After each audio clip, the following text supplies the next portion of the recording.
আজ সন্ধ্যাবেলা একটু বেরিয়ে পড়েছিলাম একটা ক্যাফেতে যাব বলে। ৩ জনে রেডি হয়ে বেরিয়ে দেখি রাস্তার মধ্যে এরকম একটা দৃশ্য।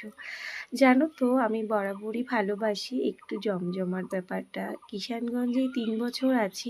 আমি মাঝের মধ্যে বেরোলেই ওদের কিছু ট্রেডিশনাল প্রোগ্রাম এরকম রাস্তা দিয়ে ওরা সবাই ডান্স করতে, করতে বেশ ভালো গান বাজাতে, বাজাতে ওরা এখান দিয়ে যায়। তো তখন আমার দেখে এত ভালো লাগে যে নিজের দেশটা ছেড়ে এসে একটা অন্য দেশে এসে নিজের ওই ভাবসটা পাই আমি। আমার তো বেশ ভালো লাগে। তারপরে সবাই এত এনজয় করছে সেটা দেখে আমারও একটু নেচে নেওয়ার ইচ্ছে হলো। আমিও বাইকে বসে, বসে একটু নেচে নিয়েছি। তো তারপর চলে গেছিলাম একটা ক্যাফেতে। ৩ জন মিলে নিয়েছিলাম একটু হট কফি, আম পিজ্জা নিয়েছিলাম, বার্গার নিয়েছিলাম আর নিয়েছিলাম একটু চিকেন পপকর্ন। বাবান বরাবরই ক্যাফেতে আসতে খুব পছন্দ করে। কিন্তু ও আসলে একটা জিনিস খুব কমন হয়, ও নিজের পছন্দের জিনিসটা খাওয়ার পরে আর কিছুই খায় না। তারপর ওর জন্য একটু পার্সেলও করে নিয়েছিলাম আমরা। আর বার্গার নিয়েছিলাম ২ টো, একটা পিজ্জা নিয়েছিলাম।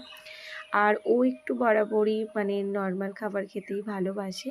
তো এখানে ছিল স্মুদি, হট কফি। তো ও সেটাই দেখছিল কি অর্ডার করবে না করবে। তো তারপর দিন আমরা রাতে বাড়ি চলে এসেছি। এটা